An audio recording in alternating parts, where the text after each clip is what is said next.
Bonjour tout le monde. Dans une des dernières vidéos que j'ai faites, je présentais la toile Kalinko 3 mètres par 3 mètres. J'avais dit que je pouvais faire genre 10 configurations d'abris différentes. Fait qu'aujourd'hui, on va faire ça. 10 abris différents avec une toile 3 mètres par 3 mètres. La première configuration que je vais vous montrer, c'est celle que j'ai utilisée la dernière fois, je la referai pas. J'ai mis une ridgeline et j'ai juste accroché au 1/4 de la toile. J'ai fait un plateau de 1/4 puis le reste de la toile était en pente par en arrière. Cette configuration-là, ce qui était bien, c'est qu'elle me protégeait du vent et de la pluie, mais d'un seul côté, pas des deux côtés. Que ça, c'était la première configuration. Là, je vais vous en montrer d'autres. Pour mes ridgeline, j'aime bien utiliser de la paracorde. Moi, j'ai pris l'orange parce que j'aime ça l'avoir.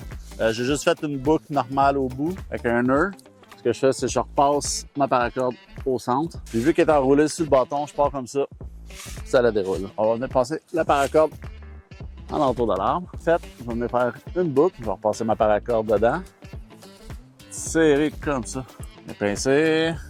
Faire un nœud. Ça me donne une ridgeline. Autour de ma paracorde, de ma ridgeline, je mets une loupe en paracorde que j'ai juste enroulée sur elle-même. Elle va glisser super bien. Donc si j'attire par là, ça glisse pas. Je vais me servir de ça pour venir tendre ma toile. Pour accrocher ma toile, je vais prendre 2 morceaux de bâton. La deuxième configuration que je vais faire, c'est en off-frame. Sur cette toile-là, j'ai des attaches au milieu et au corps de la toile. Donc, je peux vraiment venir personnaliser comment je la configure. Fait que je vais prendre les 4 coins puis je vais les éloigner de la toile à 45 degrés.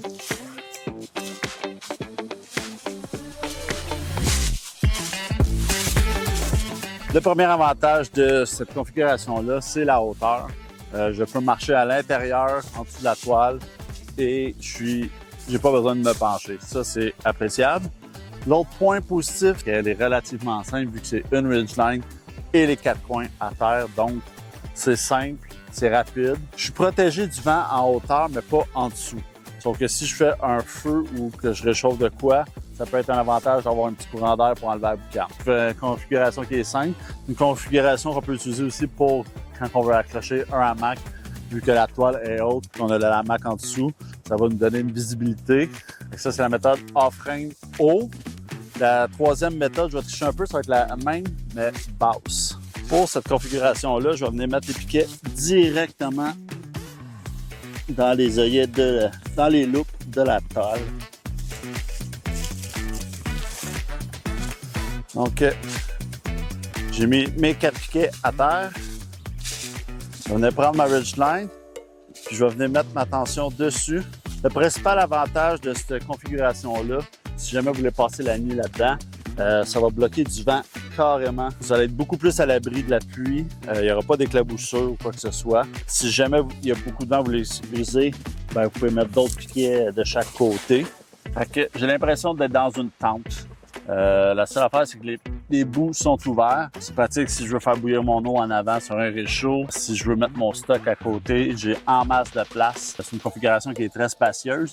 Le problème, c'est que j'ai le derrière assis directement sur le sol ou mon matelas va être directement à terre. Il n'y aura pas de protection si jamais il y a de l'eau qui passe ou quoi que ce soit. C'est le désavantage. Mais pour passer la nuit, je serais très confortable ici en dessous de ça. C'est aussi très facile à utiliser. Là, j'avais déjà la ridgeline de monter, mais j'aurais très bien pu mettre juste mes 4 piquets à terre, puis ensuite de ça, lever la toile.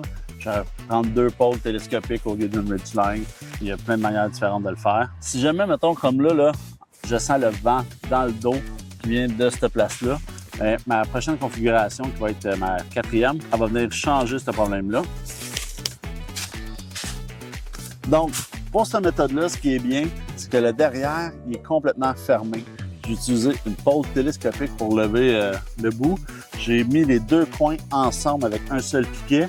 J'ai remis des piquets au corps dans l'arrière pour élargir. J'ai aussi élargi en avant. Ça a baissé le toit un peu. C'est vraiment une petite tente faite avec une toile. Je suis assis, je ne touche pas en haut. Puis le bout en arrière, il est encore plus haut. Je peux faire mon feu en avant, mettre mon stock à l'abri en arrière. Vous voyez, j'ai mis les 2 coins ensemble. Fait que la porte est vraiment fermée en arrière. Les pôles télescopiques pour faire des configurations avec des toiles peuvent être très pratiques. Là, j'ai accroché à des arbres la Ridgeline, mais j'aurais pu très bien prendre des pôles télescopiques puis juste mettre une corde qui va à terre. Pour cette configuration-là, ça prend plusieurs piquets. C'est un petit peu plus compliqué que la A-frame normale. Il y a une méthode qui est encore plus simple que tout ça. Je la montre tout de suite. Cette méthode-là, la 5e, c'est Lean-to. On attache une ridgeline, on l'attache en arrière.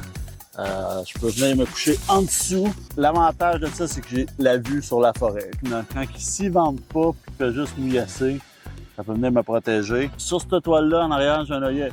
Je pourrais venir tirer ça en arrière, puis ça rajouterait de l'espace. Inconvénient, c'est que je suis assis par terre au lieu de sur du matériel. J'ai aucune protection contre le vent, sauf celui qui arrive de par en arrière. Ce 180 degrés-là, je suis pas à l'abri. Mais l'avantage, c'est que c'est la plus simple. J'ai pas de corde ben à part la ridgeline. Sauf que c'est celle qui protège le moins des intempéries.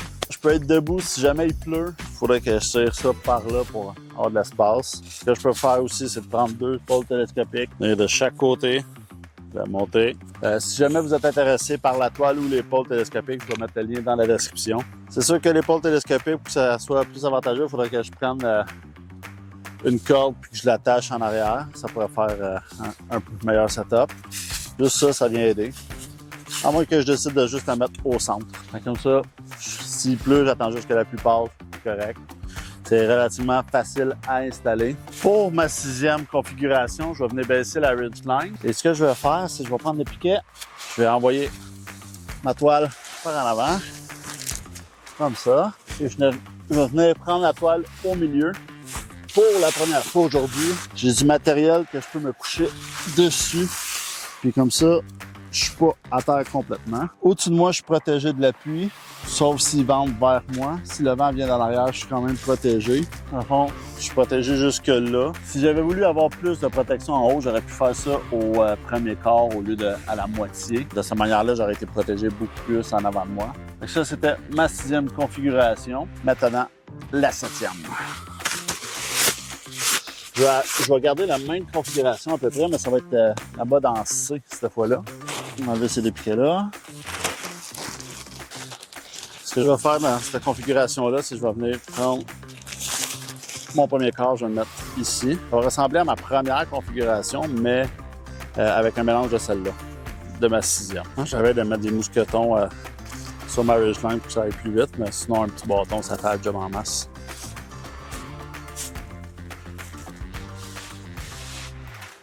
Donc, 7e configuration, c'est un mélange de 2 configurations. L'avantage de celle-là, c'est que je suis assis sur du matériel et je suis vraiment protégé de la pluie en avant de moi. Je suis protégé du vent en arrière. Encore là, je pourrais mettre une corde pour étirer.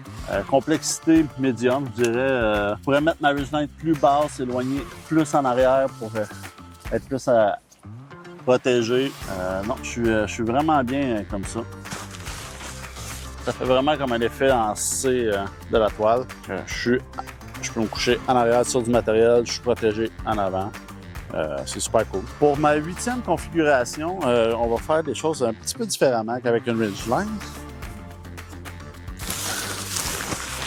Une fois que j'ai attaché ça, là, je vais prendre le coin opposé de la toile, comme ça, et je vais venir le planter à terre. Donc, je vais prendre le coin, comme l'autre côté, je vais le tirer à peu près ce qui va atterrir. Donc, ça, c'est une de mes méthodes préférées parce que ici, je suis capable de me mettre debout. Et plus que je me recule, plus que je vais être à l'abri des intempéries. J'ai quand même une grande ouverture en avant que je vois, mais vu que les 2 murs se ferment autour de moi, j'ai vraiment pas beaucoup de vent ici, fait que je suis super bien. Fait que je pourrais faire un feu en avant là. C'est vraiment nice comme configuration, là. C'est une de mes méthodes préférées, là. Je peux mettre mon stock en arrière là, je pourrais mettre mon matelas dans ce sens-là ou dans ce sens-là, mettre mon matelas en avant. Cette configuration-là, on pourrait même être 2 matelas en V, mettre le stock au milieu. Il y a beaucoup d'avantages à ça. Un nœud en haut, 3 piquets en bas, au chaque coin. Vous voyez comment que la pointe, elle va loin en avant. C'est quand même solide là, comme installation, là. Mais désavantage, c'est que je suis sur le sol.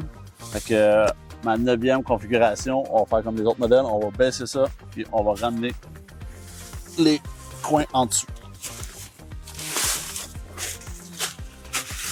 De cette manière-là, j'ai du matériel pour me protéger du sol, tout le tour. Sauf que l'inconvénient, c'est que c'est super petit à l'intérieur de tout ça. Sauf que dans un cas de tempête, de pluie ou d'orage, ça serait probablement la position que je serais le plus protégé de tout. Au pied, il n'y a rien qui peut rentrer. Et en avant, ça protège super loin de moi. Si jamais il y a de l'eau en dessous ou quelque chose, ben, je suis protégé aussi par la toile. Ça serait une des configurations que je recommanderais. On est de plus protégé. Ça va super bien là, comme ça. Là. Mais j'ai l'impression d'être dans un bibi. C'est super à l'étroit.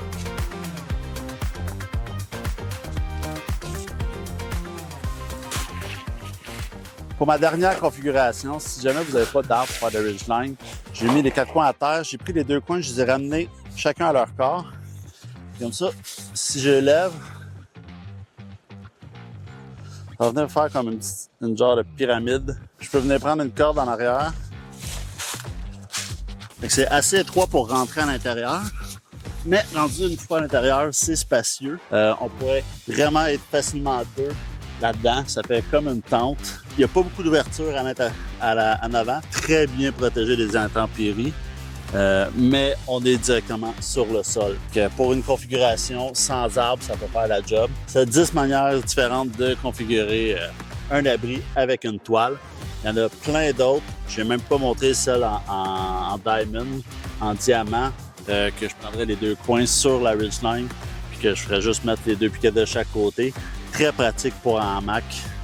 Donc, si vous avez aimé la vidéo, pesez sur j'aime. Si vous n'êtes pas encore abonné, abonnez-vous. Je vais essayer de sortir ici. Voilà. J'espère que vous avez apprécié la vidéo. Si vous aimez ce genre de vidéo-là, je vais essayer d'en faire plus souvent. Je vous dis à une prochaine fois.